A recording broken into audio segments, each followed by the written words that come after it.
નમસ્કાર વિદ્યાર્થી મિત્રો, જ્ઞાનદીપ ક્લાસીસમાં આપ સૌનું હાર્દિક સ્વાગત છે। આજે આપણે ધોરણ 10 માં ચેપ્ટર 3 છે એનો અભ્યાસ કરવાનો છે। સ્વાધ્યાય છે 3.1 જે આપણે ગયા લેક્ચરમાં ભણ્યા હતા। જે કોષ્ટક હતું કે ક્ષિતિજ રેખા હતી, સંપાતિ હતી અને સમાંતર। તો એનો ઉપયોગ કરીને જે આપણને સમીકરણ આપેલા છે એ સમીકરણ આપણે ચેક કરવાના છે। તો જોઈએ આપણે સમીકરણમાં શું કહે છે। દાખલો બીજો નંબરનો છે કે નીચેના સુરેખ સમીકરણ યુગ્મથી બનતી રેખાઓ એક બિંદુમાં છેદે, એટલે કે છેદતી રેખા છે કે એ સમાંતર છે અથવા સંપાતી છે, તેમ a1/a2, b1/b2 અને c1/c2 ગુણોત્તરની તુલના કરીને આપણે નક્કી કરવાનું છે। અને મેં તમને જે ગયા લેક્ચરમાં કોષ્ટક બનાવ્યું હતું એનો આપણે ઉપયોગ કરવાનો છે। જોઈ લઈએ કોષ્ટકમાં શું હતું કે જે ગુણોત્તર હતો a1/a2 અને b1/b2 એ બંને સરખા ના હોય તો શું હશે રેખા? તો કે રેખા કેવી હશે? છેદતી રેખા હશે। જ્યારે ગુણોત્તર a1/a2, b1/b2 અને c1/c2 બધા સરખા હશે તો રેખા કેવી હશે? તો કે સંપાતી રેખા હશે।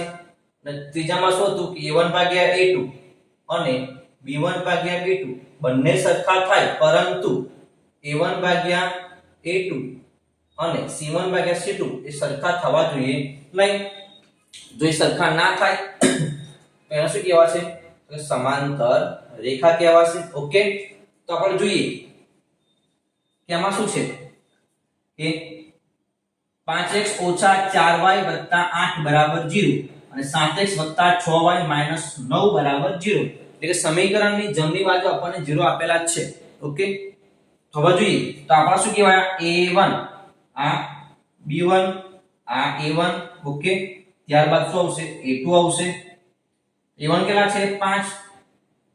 b1 કેટલા છે? સોરી a2 કેટલા છે? 7। ત્યારબાદ b1 અને b2 b1 કેટલા છે? -4 છે અને b2 કેટલા છે? 6। હવે c1 કેટલા છે? 8 અને c2 કેટલા છે? -9 છે। ઓકે, એટલે જે ચલ x હોય x ના સહગુણકો કોણ હતા? a1 a2 હતા।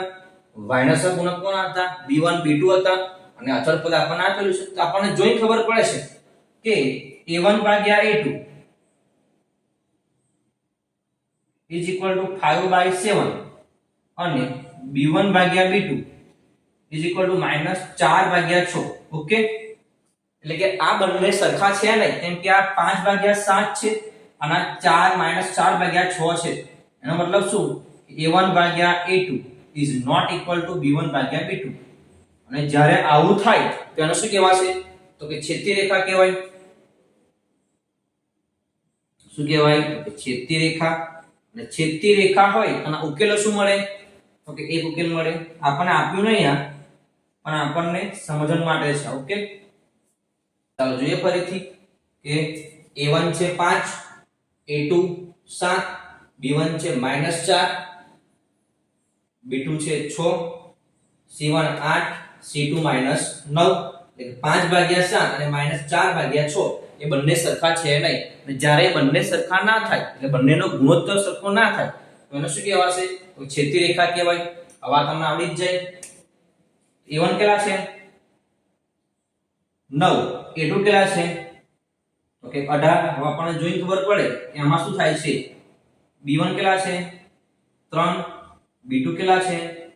6। ઓકે, ત્યારબાદ c1 છે 12, c2 કેટલા છે? 24। તો આપણને જોઈ ખબર પડે કે a1/a2 કરીશું 9/18 એટલે કે 9 દુ 18, 9 દુ 18। ત્યારબાદ 3 દુ 6, 12 દુ 24। એટલે કે બધાનો ગુણોત્તર કેવો આવે છે? તો કે સમાન આવે છે। અને જ્યારે સમાન આવે તો એને શું કહેવાય? તો કે સંપાતી રેખા કહેવાય। અને જ્યારે રેખા સંપાતી હોય એટલે 12 દુ 24 એટલે આ પણ કેટલા મળી જાય આપણને? સરખા। જ્યારે બધા જ સમાન આવે તો તેને શું કહેવાય? તો કે સંપાતી રેખા કહેવામાં આવે છે. અને જ્યારે રેખા સંપાતી હોય તો આ શું છે? સંપાતી છે. અને જ્યારે રેખા સંપાતી હોય તો એનો ઉકેલ શું મળે? અસંખ્ય મળે, અથવા એને શું કહેવાય? અનંત કહેવાય. શું કહેવાય? એને અનંત કહેવાય. ઓકે, ચાલો હવે સ્વાધ્યાયનો દાખલો ત્રીજો ગણીશું આપણે સ્વાધ્યાયનો દાખલો કયો ગણીશું? ત્રીજો, એટલે કે દાખલા 2 નો ત્રીજો ગણીએ તો જોઈએ આપણને કે એમાં શું કીધું છે. આ જ દાખલો સેમ જ છે કે સંપાતી છે, સમાંતર છે કે પછી છેદતી. 6x - 3y + 10 બરાબર 0 છે અને 2x - y + 9 બરાબર કેટલા છે? એ પણ 0 જ છે. તો આપણને જોઈ ખબર પડશે કે આ એક્ઝામ્પલમાં શું થાય. તો જોઈએ આપણે કે જે a1 છે એ કેટલા છે? 6. a1 6, a2 કેટલા છે? 2, b1 કેટલા છે? -3, b2 કેટલા છે? y જોડે કોઈ સહગુણક ન હોય તો કેટલા હશે? સહગુણકમાં 1 હશે તો -1.